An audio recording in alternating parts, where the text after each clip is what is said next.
Okay. Let me see if I can I find. was just saying Okay. how crazy it was. Yeah, I was gonna send you because I tweeted out the full Activision revenue split. Oh. Yeah. Okay. Browser to let me get Ducky's face back Oh my on. God. Yeah. So 1.9 billion in 6 months is crazy. Mm-hmm. But yeah, Candy Crush probably accounting for a pretty sizable portion of it because I think I Yeah. had looked up Candy Crush's numbers and Okay. they accounted for a pretty significant portion of that. But Yeah. obviously, Mobile 41% though is crazy. yeah. It starts to make sense like why they're putting so much into Warzone Mobile and definitely want it to reach the best possible numbers that it can. So Yeah. hopefully that means that it's going to be, especially since it's built on the same engine that assumingly the next 3 or 4 mainline games are going to be built on. Hopefully it'll be able to receive similar updates to what they're receiving there as well. I hope so. There's a lot of potential, and if they want this game to be successful years and years, then they gotta lay the groundwork. But Yeah. again, time will tell. I don't know. It'll be interesting. Let's see. What other things were we going to mention? Oh, Apex Mobile 2.0 might be on the way. Oh yeah, so I'm just this. We have a new stream link. Good to know. Yes. So there's a new chat link. All right. Apex Mobile 2.0 on the way. Maybe. Buggers? We've had some. I hope not. Let's I hope see. not. All right. So Sarge is the source for the majority of these leaks. To be clear, Sarge is also the one that said that Valorant Mobile was getting canceled or whatever. So Yeah. we do have to take this with a grain of salt. I believe he does have pretty solid connections. And most of his info is reliable to a degree. But he says right here, High Energy Heroes global version is under development by Lightspeed. Beta might be coming in the first half of 2024, awaiting further information from our insider. Global launch 2024. This coming after our own Ducky the Gamer says that if the game launches globally, that he will get some sort of tattoo that neither of us can remember what he actually said. But Yeah. So if someone goes to find it, I don't know. tweet the clip and we'll retweet it from the Two Yeah. Thumbs Up account. Sarge been yapping. Listen, it's hard because there have been countless times where the individuals within the leakers on duty have posted leaks that are incorrect. But then again, I feel like for leaks that are like months and months out, they're like 50-50. Maybe, I don't know. It's just like it's hard to I was telling this to Bobby, like, unless I just completely do not understand the intellectual property copyright laws, I don't know how in the world this game goes global. Not only have they not, it's the same studio that helped develop Apex Mobile. They have created the same game, same UI, same character selection, same mechanics, same maps, same characters, same weapons. It just has a different look to it. That's all it is. And if you're stealing something down to the bare bones of the mechanics, I don't, maybe they've tweaked it enough. Maybe the reskinning is enough to skirt by laws and guidelines. But I still don't think that like an off-brand Apex Mobile, even if it launched globally, would do well. Reason people only played Apex Mobile was because of the Apex Legends franchise. Like, there have been so many other good mobile games, and like, at least that I've seen that come out and just never get the attention because they don't have the IP. They don't have the promotion. They don't like. Is Lightspeed Studios going to work with creators to promote the game? Maybe, but at the same time, like, I'll use Arena Breakout for an example. Like, that is a phenomenal game. Arena Breakout is a phenomenal game in terms of mechanics and the experience it delivers, but it's just not popular outside of China. The game is having a really hard time getting traction in the West and it's really anywhere outside of China or Asia, Southeast Asia. And is because they don't have an IP. They don't have like an established brand and identity. And so people are willing to give it a chance, which is on mobile, like, they gotta download the game and install the files and then learn the tutorial and go through like they gotta redo everything.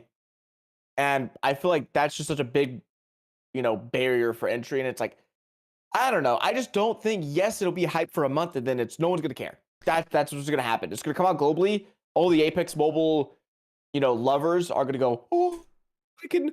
And people forget how few, like, the voices of the Apex Mobile lovers are loud, but the number was not big at all. Like, it's Ever. Not. It was, yeah. It had a big launch, and then after that, it tanked like 85%. Yeah, it tanked like 85% within a month, which is astronomically bad number. So, like, even with that IP, the game still didn't thrive. Like, number one, the IP is not enough to carry it. It would have to be, I don't know. I don't think even, I think it has to be a combination of like proper promotion. It's got to have optimization. It doesn't just need like, because that's the thing that I think most mobile games have gone wrong with in their recent launches is they have like a big launch campaign and then they stop marketing, which you can't do. Like COD Mobile's not stopping their marketing. PUBG Mobile's not stopping their marketing. Free Fire's not stopping their marketing. Like, as long as the big dogs are still marketing across the board every single month, they're going to remain the big dogs because their names are going to be in front of people more than anything else, and they have the pre-existing communities there.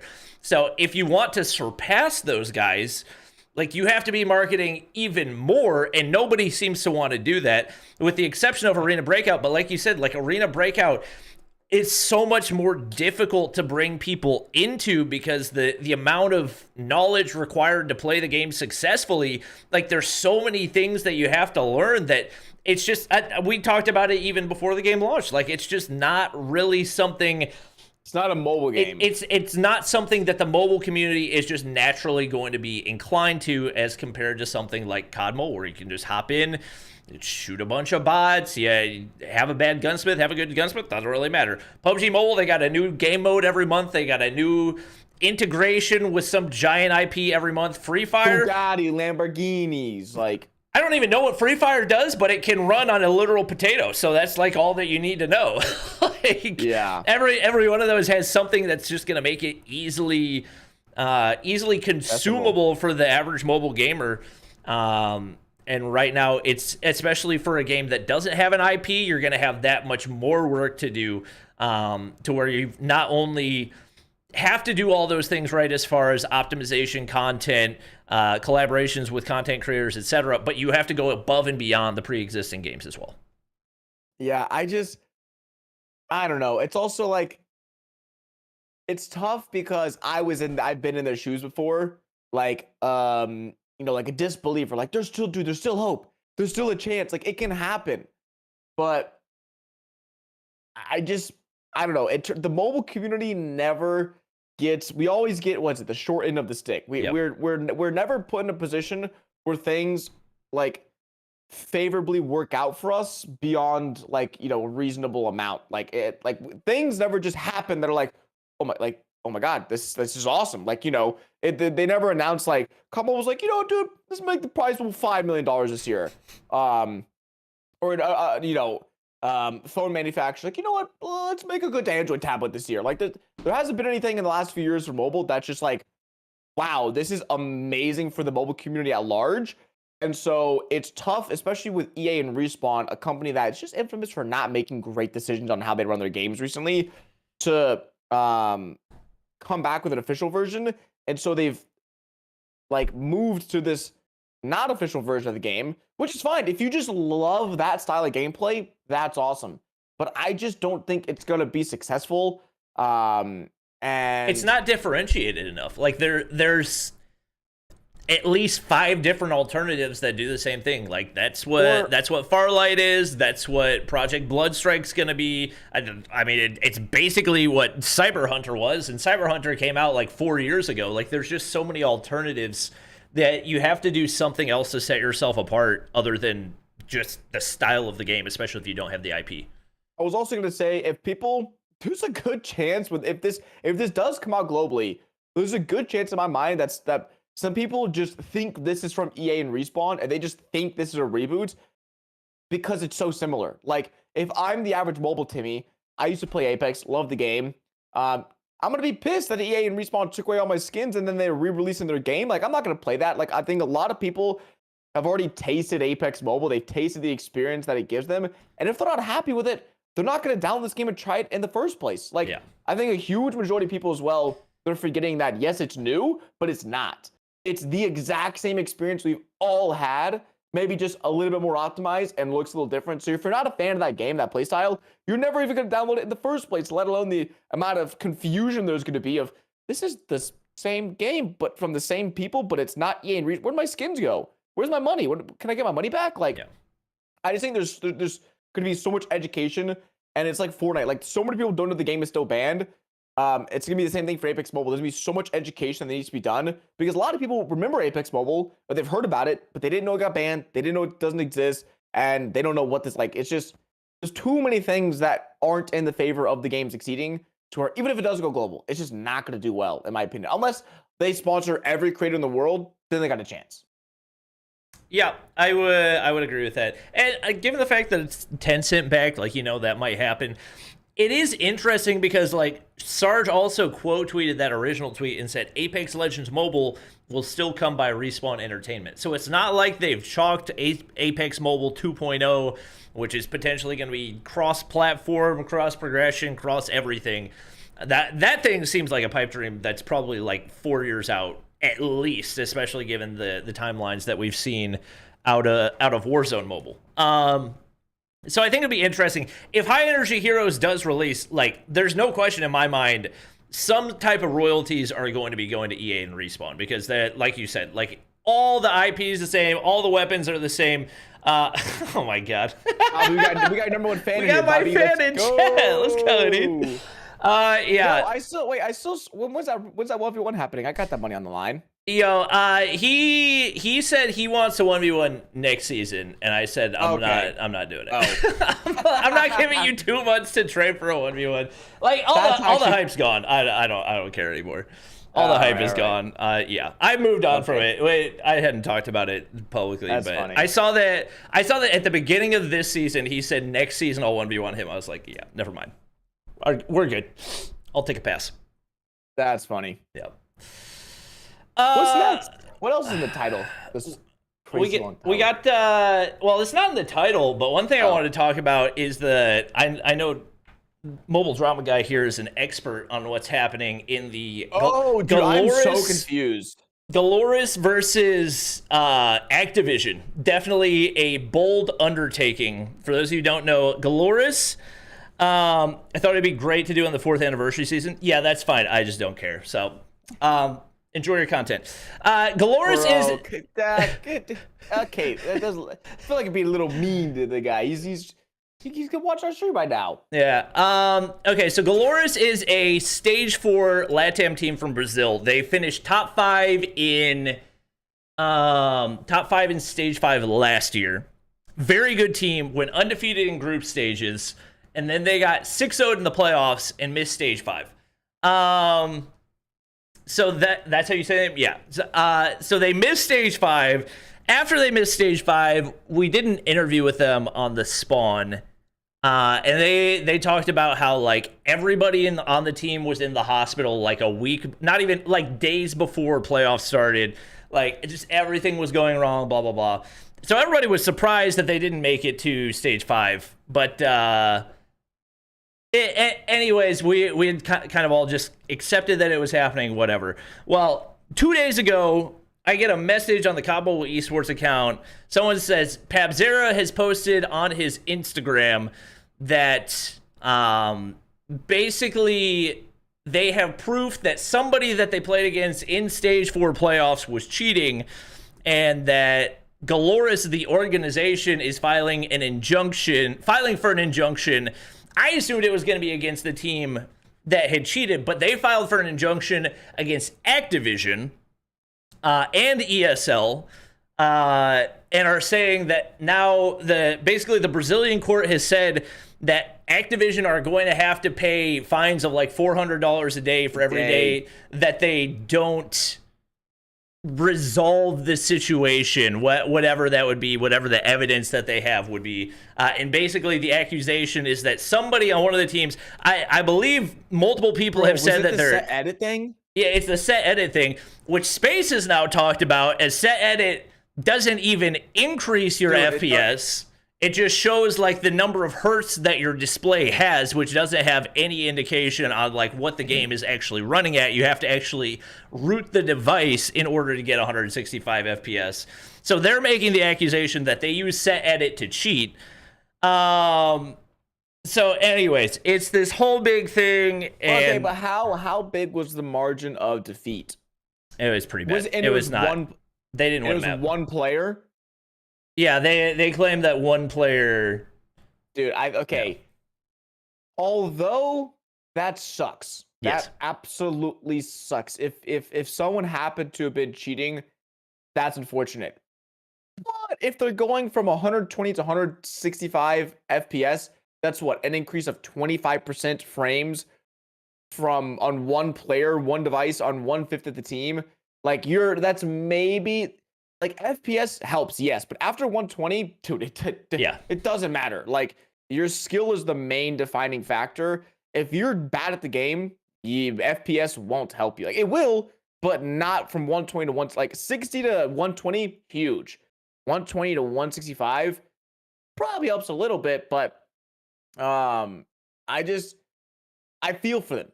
But if the margin of defeat was huge, then that one person wouldn't have changed a whole lot of things. It sucks though, because it's still, if they cheated, they're still can get disqualified. It depends how Activision wants to rule on this. If they want to say, well, that's not in our terms and conditions of the tournament, you edited the game or the file of the phones or whatever, then your whole team is disqualified. I don't know. It's just, these situations are so iffy because both sides are technically right? Like, yeah, they might have cheated and they might have been breaking the rules, but also... Well, based on everything I've seen, set edit isn't even cheating. Like, I don't think it actually changes anything. So, like, I get what you're saying. Like, even if it did change something, the change is probably minute. But there's also, like, multiple proofs of other people in other regions cheating, or at least using set edit, whatever that would be. And so, I don't know. I can't, like... From someone who's messed with the game files of Fortnite Mobile, at least if it's what I think it is, you're only editing existing settings within the actual game files. You're not creating new settings. Like on Fortnite Mobile, I can't go above 120 FPS because even the game itself can't go above 120 FPS. But like on certain Android devices, you can unlock the ability to get 120 FPS if they don't allow it for you to do it natively, but only because that infrastructure exists. So there's no like back-end aimbot system that you can just go into the code and like set edit, turn aimbot on. It's like the only thing they could have done is change like the graphics and performance. And if you're already playing on the world's best gaming phone, it's not like you're going to give yourself a big advantage. If they do somehow end up getting disqualified, I'm going to feel really bad for the one guy who did it and probably didn't think it was a big deal. Regardless, it's going to set a precedent. If they rule that it's okay and it's not cheating, then everyone's probably going to be using set edit regardless of its performance increase or not. And if they don't, then, or if they do ban them, then like no one's going to be able to use it again. So it sucks. It's weird. Also, $400 is like a penny to Activision. Yeah. So it's like they can honestly just forget about this entire situation. Yeah. And then like it doesn't matter. They're oh my god, they lose 16 grand in a month. No, the most that they could lose, I did the calculations, is like capped at like 8 grand. So like what? Yeah. Wow. Yeah. Okay. I don't know. It's definitely interesting, and I think especially like I think if Activision gives the team the option to pay the fine, then if I'm the team, I'm just like, well, pay the fine, and then like the least amount of money. Let me see what the stage 5 prize pool is. I'm pretty sure the least amount of money that you could possibly make in stage 5, they could make what, $7,000. So like, what, you're out $1,000 if you come in last place. But I'm pretty sure Inco is the team, and most people assume Inco is going to be like a top 3 or 4 team. So if that's the case, then you're like, okay, well, I'm making money anyway. Yeah. Here's the $8,000. I don't know if it's going to work that way. They're not telling which team they think is cheating. No, they haven't. I've seen people in the community. It seems like probably people have had conversations behind closed doors, and people are saying that Lucasen is the one that was using the set edit thing, because apparently on his stream he had like the set edit hertz count or whatever, and it said 165. But also, there's another screenshot going around of Mihawk from Galoris posting like one of his screenshots from stage 4. And he had the set edit hertz counter there as well, and it said 165. So it's like, well, your team might have been doing the exact same thing that you're accusing them of doing, and you may have outed yourself. So it's just one big mess, and I don't know. I don't think anybody should be DQ'd because of it, because they've already like addressed it in other regions, and nobody got DQ'd there. So I'm not saying you should set a precedent where people can cheat, but also, number one, it doesn't seem like it's actually cheating, because I don't think it does what the players think that it's doing. Yeah. And number two, you can't DQ a team in one region, not the other regions as well. That's my take on it. Valid take. Yep. Other mobile gaming news. Supercell's coming out. Well, they've already come out with a beta for their own MMO, and the beta is in North America, which never happens. So naturally, I had to try it. It is not on iOS, unfortunately. I had to pull out the red magic real quick. But, just walking around the house with 2 phones in my pocket at any given point in time, and these days with the amount of Android-only betas that are happening. I played it. It's actually very, very fun. And I feel like it does have a lot of potential, just because we've never had... Have we ever had, like, a great mobile MMO before? Like, I'm trying to think. We had Diablo Immortal or whatever, but that was uber pay to win. Yeah. It wasn't like anything that ever really caught on the mobile community. I think partially just because of the amount of backlash that it got in the mainline community. But beyond that, there's never been, like, a successful mobile MMO, has there? Not that I recall. If it was one, it was probably something like low key. And like, no, Raid's on MMO. Never mind. No. No, I don't think so. Not really. I guess not. Yeah, I think it's definitely, it's going to be very, very interesting, because that's something that mobile has never really gotten a taste of. And I had, like I said, I had a blast playing it. I'll throw some gameplay up on the screen just for anybody that wants to see what it looks like. But had a good time. I think it has a lot of potential. It simultaneously has like all the elements that you look for in an MMO, while at the same time not having some of those like big downsides to playing like a mobile game that you would notice more as compared to PC, kind of like we see in Arena Breakout, like where there's a lot of risk if you mess something up and you end up losing out. Like, it's definitely catered more toward the mobile audience, while at the same time having the key elements that I think need to be there. There's a lot of grindable stuff. So like, as somebody who grew up playing a lot of MMOs, like, it reminds me of a lot of the games that I grew playing up, like RuneScape and MapleStory. So I think it's got a lot of potential. I'm curious to see what direction it goes, because I feel like there's more hype around this than what I've seen for Supercell betas in the past. I feel like Supercell does have like a lot of games that go into beta that don't end up coming out. So this is one that I feel like less confident is even going to like come to fruition in the first place, just because, well, not because of the game itself, but just because the way Supercell operates. They just have so many different betas, but not all of them really end up coming to fruition. That's the main reason. They take a, like, was it Clash Chess? Dude, what is it? No, like dude, there's some Clash Mini. Clash Mini, yeah. Is that out? No. But it feels like it's been out for years. Yeah, exactly. Clash Mini. I mean, wow, Cario's Time has a channel, and this video for Clash Mini. Yeah, and oh my God, his view. Oh well, okay. He hasn't posted. He's posted 3 times in the last 6 months. Okay, his first video. And this is a year ago. Let's see the date. Oh, dude, don't tell me the date. November 8th, 2021, 2 years ago. Whoa. Wow. That's crazy that it's getting this many views on a game that's not launched. What regions is it launched in? Beats me, brother. Slash many regions. Oh my gosh, they have a lot. They have Australia, Canada, Chile, Denmark, Finland, Hong Kong, Iceland, Ireland, New Zealand, Norway, Singapore, Sri Lanka, Sweden, Philippines, UK. Holy! Just globally launched the game. Wow. Yeah, why is it not globally launched? That's so bizarre.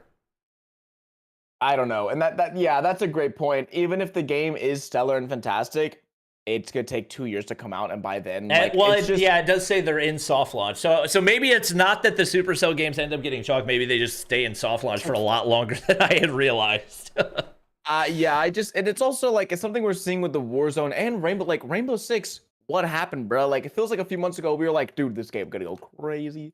2023 gonna go crazy, and then even Rainbow Six, a game that dude, you have the whole mobile community's attention. Everyone's looking for something to do, and they just still nothing, bro. Yeah. They're hosting what is it? Fan fiction contest? Yeah, I was like, fan fiction. No. Rainbow Six is the last game I would have thought of as far as a fan fiction oriented game. The only fan fiction I can think of is romantic fan fiction. Does anyone write these two guys went to a bar, they chit-chatted, and they went home and they played Rainbow Six and they fell asleep. For a fanfic. No one writes that. I don't know what dude, this is weird, man. Yeah. But it's if I go to the replies, same thing. Oh, no, actually, it's been 2 days since the last reply, but still, they just reply all the time, and it's just anything about the launch? Nothing yet. Please stay tuned. Please stay tuned. Remember, keep checking. It's people can only stay so engaged so long without any real sustenance. And the current state of the game is good and decent, but dude, these games, it just tires me out to always have to check in of what's this game doing? What's this game doing? This game, what this launch is not just I don't know, dude. They just need to simplify the whole. We've talked about this before, but just crazy, dude. It's frustrating as a creator, and it's even probably more frustrating as a player who. Yeah, I don't know. Stealth, I'm just gonna reply to you so that you can go about your business. I was about to say he's just being obnoxious. Let's see. First comment was he wanted the rematch or just wanted to do because of the hype. Brother, that everybody yes. Why that's literally the only reason. Our job is to get views. Our income relies on doing things that are popular. Why would I do something that is no longer popular? I do not have anything to gain from you. Respectfully, I have more followers. You have a lot to gain from it. If you wanted to do the 1v1, you could have accepted the 1v1. It's 2 months later that there's maybe 50 people that care whether or not we 1v1 anymore.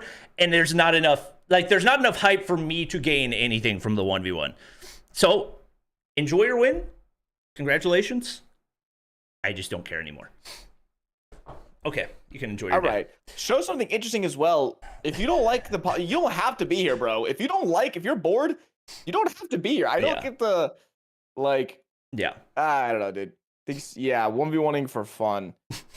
Somebody asked about the Derek situation as well. Now that I think about it, there has been a cornucopia of big word. A cornucopia of COD Mobile esports drama because Derek's was a player for 117 Not Found.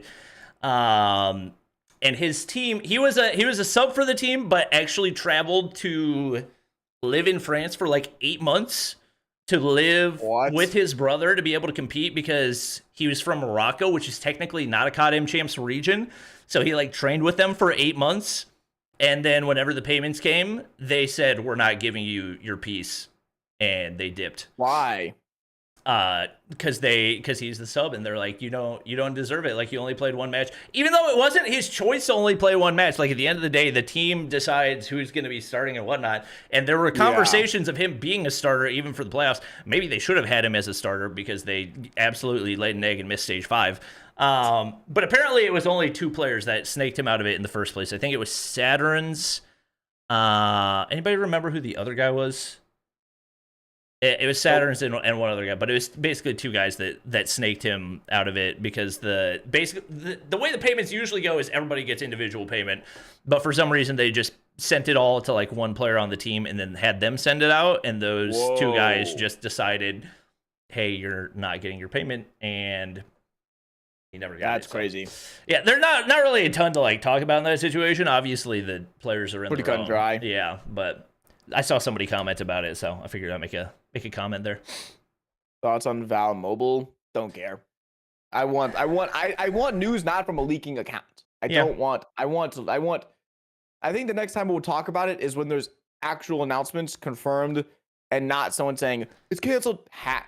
JK, psych. The beta's out tomorrow. Ha. Oh, global launch this year. Ha. Oh, just shut down. Whoa.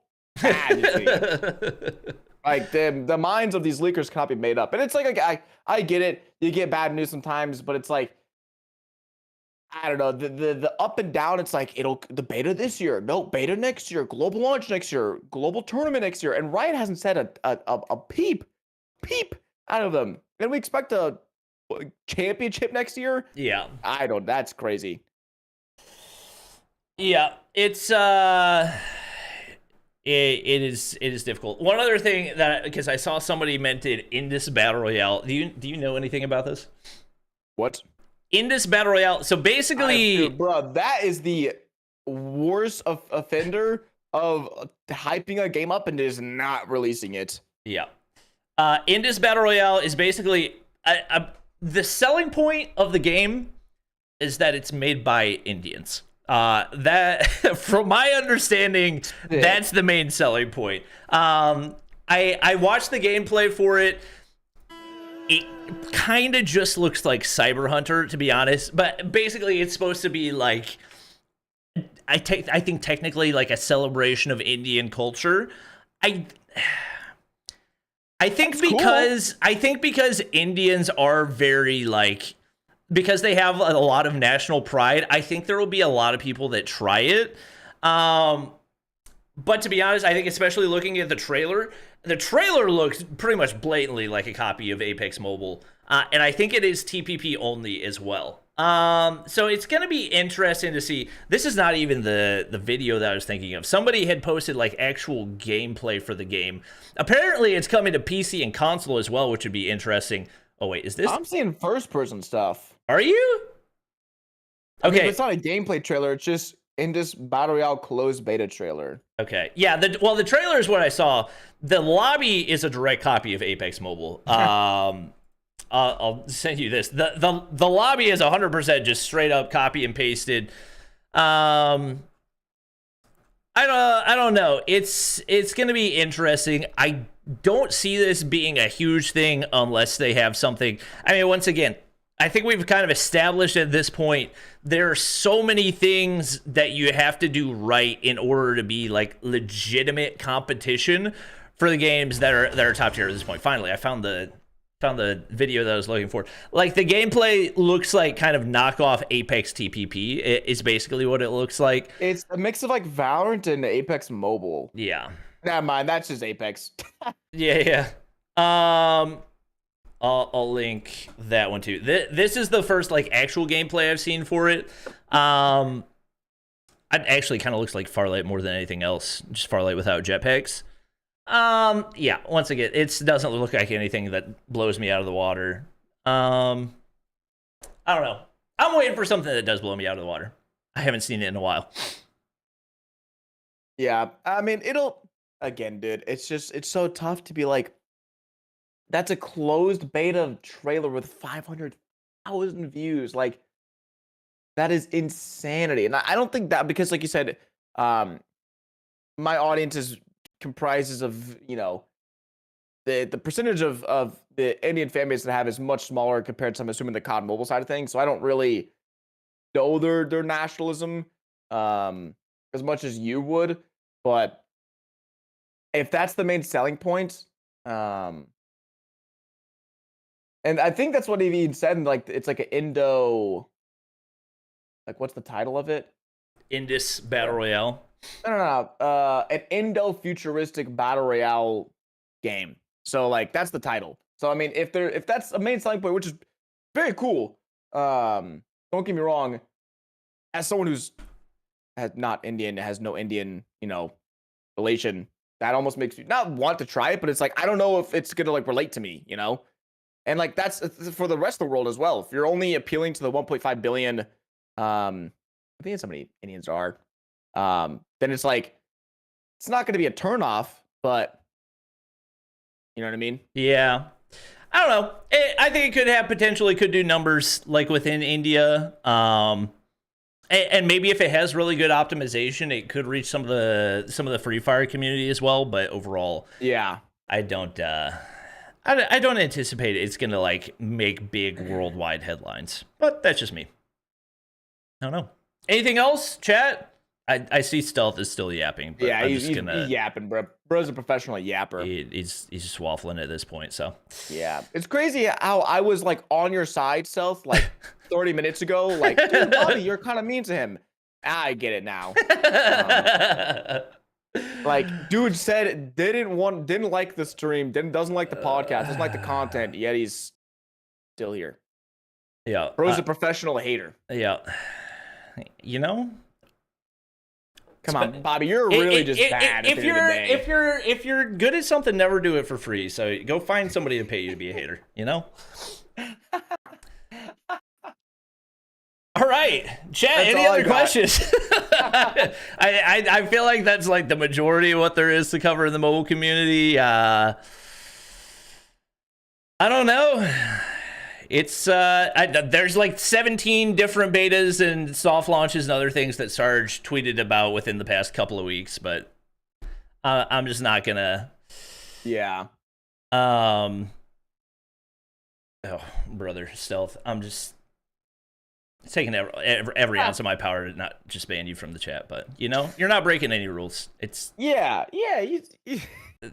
Saying stupid things is not against the rules here, so we'll end it here before he gets banned. Before he says his next message is the last one. All right, I appreciate everybody hanging out. We're gonna try. Well, I'm not gonna promise you guys it's gonna be every Friday because I think we started the podcast in the anticipation of Apex Mobile, and then we like kind of rejuvenated it in the anticipation of Warzone Mobile launch. So. Yeah, we Shafi, did you ban him? Yeah, he banned him. Okay. That wasn't even me. I said let's end it before his next is his last message. Predicting the future. Holy. All right. Appreciate you guys watching. Stealth, thanks for giving us an hour of your time. I'm sure it was very, very productive. Appreciate it, my man. I hope you guys enjoy your weekend. We will be back at you guys with another episode whenever there's something to talk about. So until then, enjoy your time, and we'll see you guys in the next one. Adios. Deuces.